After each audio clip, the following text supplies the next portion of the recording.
Welcome to Classy by Mavi. It is no news that the hallmark of a perfectly fitted outfit is your basic bodice.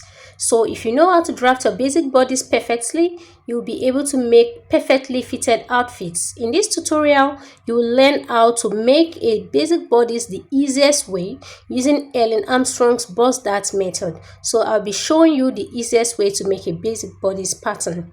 If this is your first time, please subscribe to our channel and keep watching videos like this. Also, turn on your notification bell so as not to miss out on any of our videos. So now we'll be starting by determining the width of our block. So to get the width of your half scale basic bodice, you divide the widest circumference of your upper bodice by 2 and then add 2 inches for ease. Okay, in this case, the widest circumference of my upper bodice is the bust area, which is a general case, except for unique cases where you see someone having a protruding stomach, which makes the tummy area the widest circumference. But generally, the bust circumference is usually the widest. So I'll be dividing the bust circumference, which is 36 by 2, and then add 2 inches. So the width will be 20. 36 divided by 2, 18, plus 2 inches will give me 20 inches. Okay. So now I'll be using this part as my center front because the paper is already straight there, and then this part is already also straight, so I'll be using it as my shoulder line. So on the shoulder line, I'll be inserting the 20 inches. So I'll simply measure 20 inches on the shoulder line right now. Okay, so but if you are imputing your lines, ensure that they are straight. For me, these lines are already very straight, so I see no reason why I should impute another line, so I'm using them like that. So now I'm simply marking the 20 inches to get the width of my block. Okay, mind you, I'll be imputing both back and front on this block. Okay, so now the next thing I want to do is to measure the length of the block. For the front, my front half length is 17 inches. So I'll be measuring from the shoulder line 17 inches, and then I'll mark to get my front length. Okay. And now I've also marked 17. So we've gotten the length of our front block. Okay, so before I measure the length of the back block, I'll be dividing the block into 2 equal halves. So 20 divided by 2 will give me 10. So I will simply measure 10 inches. Okay, but before then, let me mark and reemphasize this 17 inches point. So now it's time to divide our 20 inches into 2. Okay, I'll be dividing it on the shoulder line. Okay, so now I'm simply marking 10 inches on the shoulder line, and now I've gotten 10 inches. So next, I'll just complete the creation of the front block. I'll measure 10 inches also on the length. Now I have marked. Then let me confirm the 17 inches. Okay, so the 17 inches is here. Now I'll just connect these 2 points to form a square, and then I'll also connect from the waistline now to the shoulder line like this. Okay, so now I've created my front block perfectly. The next thing to do is to create the back block. For the back block, the back half length is 15 inches. Okay, and now as you can see, I've also imputed or formed the back block using the same method. So the back block length is 15 inches. So from the shoulder to the half length to the waistline of the back is 15 inches. So I did the same on both sides to form the square, just like I did for the front. Okay, so let's start drafting the front. The first thing we want to do is to get our neck depth and our neck width. To get your neck depth and neck width, you can use the formula dividing your bust circumference by 12. But you can also go with the standard measurement of 3 by 3 inches. Okay, for me, even if I divide my bust circumference, which is 36 inches by 12, I will still get 3. So I'm simply using 3 by 3. So the depth of my neck is 3 inches and the width of my neck is also 3 inches. I'm simply marking. And now I'll form a square. I'll form a square there. I'm simply ensuring that the 3 inches is accurate on that end. Oh, it is. So I'll just connect to form a square. So I haven't gotten the square. I'll also curve out my neckline. I'll measure 1 inch here and mark, and then I'll just simply pass through this marked point now. Okay, I marked 1 inch, and I'll just use my armhole curve to connect like this. There is no rigid way of forming your curve, your neck curve. Okay, no rigid way, but this is just a guide so that you get it nicely. Okay, so I've gotten my neckline. The next thing we want to do now is to impute our shoulder width. So for my shoulder width is 14 inches. So I'll divide 14 by 2, which gives me 7. So I'm simply imputing the 7 inches on my shoulder line. So having marked the shoulder, I'll just come down with some dash lines like this. Okay, I'll just ensure that the dash line is straight. So I'm marking 7 inches here. So I'll just leave it like this. We'll revisit this line. Okay, so next I will be imputing my shoulder to bust measurements. Okay, so on your body, you measure from your shoulder to your nipple point to get this measurement. For me, it is 10.5. So I'm imputing 10.5 from my shoulder line. Now, I'll simply mark 10.5 to create my bust line on that point. Okay, so I'm simply creating the bust line. So the back does not have a bust, so the line will just be on the front block alone. So next, we'll be sloping our shoulder. Before we do that, let's make this line straight, those shots. Okay, now I'll be sloping the front shoulder by 1.5 inches. So I've marked 1.5 on the line, and now I'll simply connect to the neck point like this. Okay, so we are done sloping our front shoulder. Now this line is not supposed to end here. We need to take it down. For us to determine where the line will end, we need to work on the back also. So let's now move to the back and walk to this stage in the same way. So we'll be imputing our back neck line right now, and also ensure to slope our back shoulder.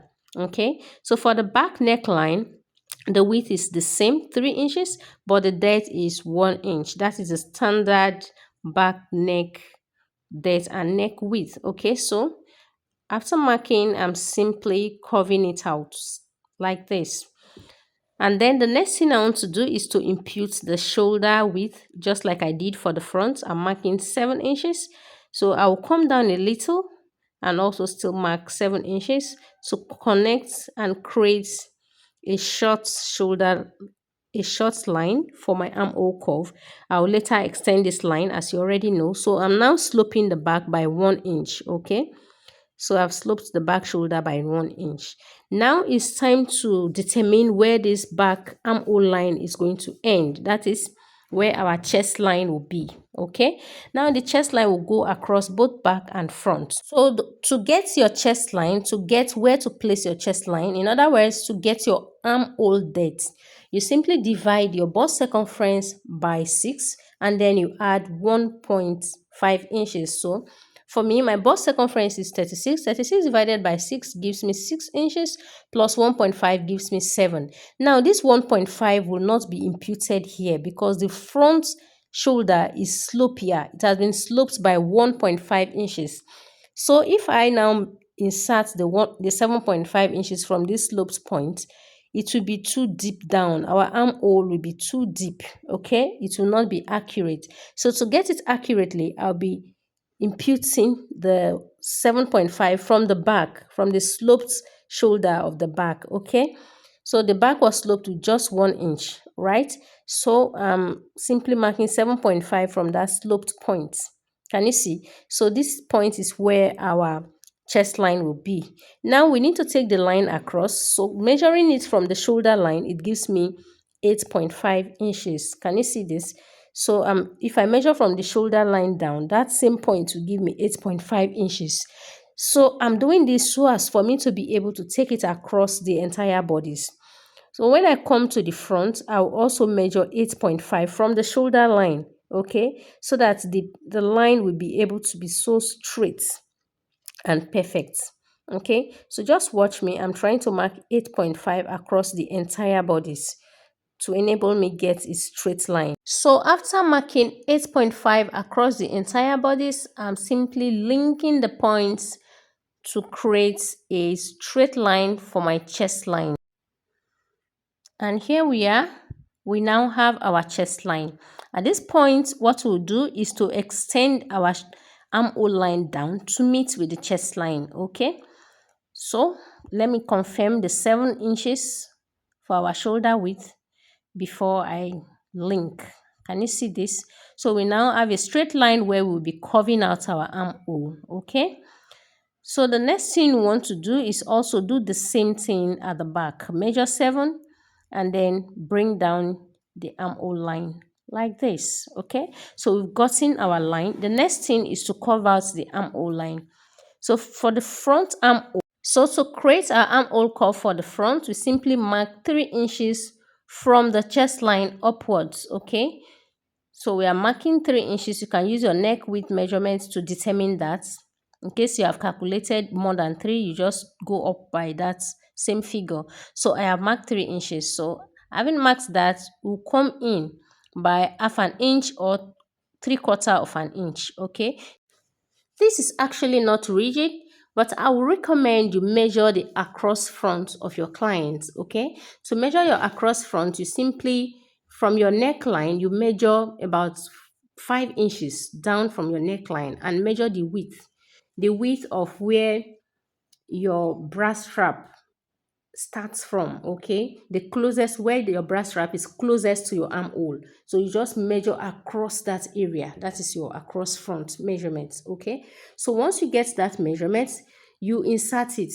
Now that you are drafting, you measure 5 inches down and then insert it at that point. So for me, my across front is 13 inches. 13 divided by 2 is 6.5. So let's see where 6.5 will lead me. Can you see? It still leads me to half an inch inwards. Can you see? So that is how you go in or curve out your armhole curve accurately. But if you don't want to measure, you can just use the standard of coming in by half an inch or by 3/4 of an inch. So first, you go up by 3 inches, then assuming you have measured, you impute your across front measurements, okay?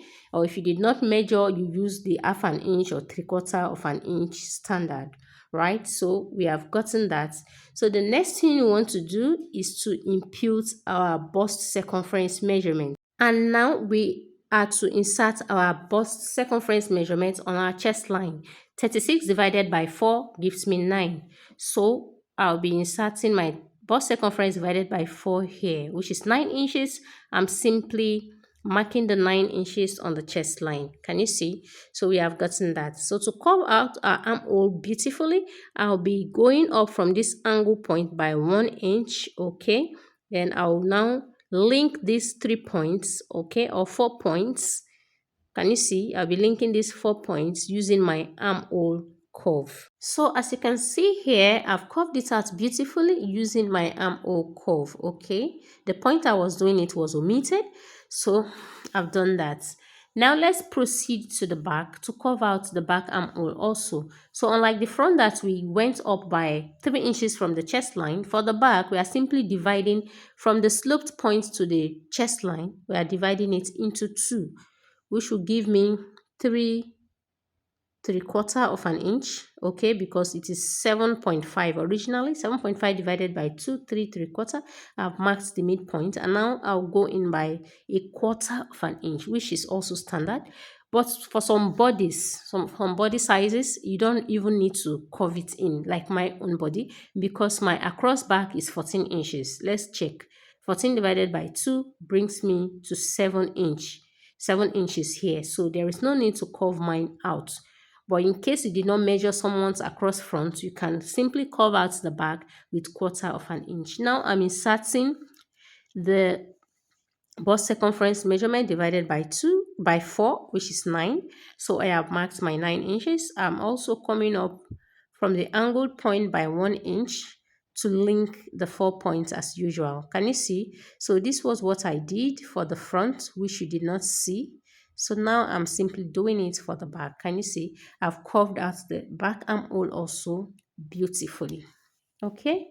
Next is to impute our dart using the bust span measurement. So your bust span is simply from one nipple point to the other, which is 3.5 inches. So I'm inserting 3.5 at the waistline and also at the bust line. Can you see? So now I will link the 2 points using my straight ruler.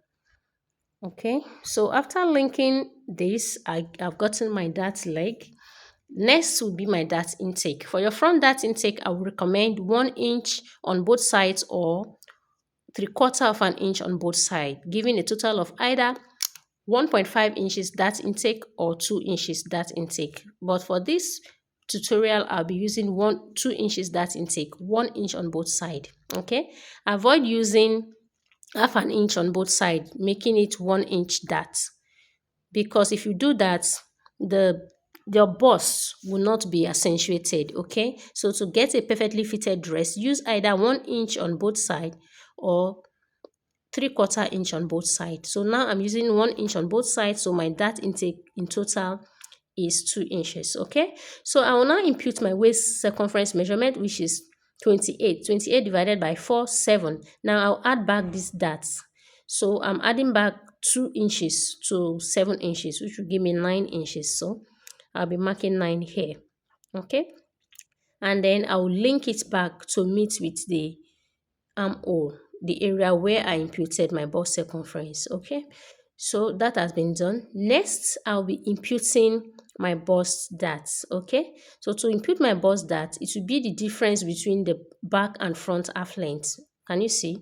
The back half length is shorter than the front half length. Let's see what we have. The difference is 2 inches. So my bust dart will be 2 inches. I mark 2 inches here and then link back to the bust point like this. Now, you need to ensure that these two lines are equal so that by the time you close the bust dart, there will be no discrepancy. So to take care of that, you simply measure, okay, from here to here and from here to here and see which is longer. Can you see? I'm placing my tape. This is about 6¼ of an inch. And then I'll bring 6¼ of an inch this way, okay? Can you see where 6¼ is? It is already out of the line, okay? It has gone out of the line. I will mark that point and then I will link it back beautifully, okay? I'll link it back towards this area like this, and also I'll take it to the armhole, okay? So that has been done. So with this, by the time you close the bust dart, there will be no discrepancy. I'm simply blending. So our front is complete. Now we will be moving to the back to impute the darts for the back. Okay, so to impute our back darts, we'll also use our bust span measurements. 7 divided by 2, 3. I'll simply mark 3.5. I'll mark 3.5 here. And then on the chest line, because there is no bust at the back, I'll be coming down from the chest line by 1.5 inches. I've done that. I have marked. And then I'll ensure that that point is 3.5, okay, so that I can get a straight line. So now I've gotten a straight line. So for the back dart intake, you either use half an inch on both sides or use 3/4 of an inch on both sides, okay, because there are no busts at the dart. Never you use up to 1 inch on both sides, okay. The half inch or 3/4 is just to take care of the slopey effects of the back. So I have added, taking 3/4 because I'll be using this pattern for a bustier. Okay, 3/4 will give me a fitted outfit. That is it for the back dart. So next, the back dart now, taking 3/4, we have 1.5 for the total dart intake for the back. So when I impute my waist circumference measurement divided by 4, I'll be adding back 1.5, okay? So my waist circumference is 28 divided by 4, 7 plus 1.5 will lead me to 8.5. So I'll simply mark 8.5 here. Okay, I'll mark that and I'll link it back to the armhole area. Okay, can you see? So our pattern is complete, but then we are still left with the back tightening. So we need to do our back tightening so that our zipper will lay flat. The protruding, the deep effects of our back, our center back will be taken care of by the time we do our back tightening. So we'll be doing our back tightening with half an inch. So you just mark half an inch on the center back on the waistline area. Okay, I've done that. And then you link straight to your your neckline on the center back like this. Okay, so our back tightening has also been done and our pattern is complete. So that's how to draft a basic bodice using the Helen Armstrong's bust dart method. I hope this was very easy for you. If you have enjoyed this video, kindly give this video a thumbs up and please subscribe to our channel if you have not done that yet. Also, turn on the notification bell to get notified when we post new videos. With this pattern, in our next video, we'll be altering this pattern to get a bustier. So if you don't know how to draft a bustier, or if you want to learn a new method of drafting a bustier, easy and simple, stick to this channel, subscribe, turn on notification bell so you get notified when we post the video of bustier drafting. Thanks for watching once again. Make sure to like, drop your comments and share this video.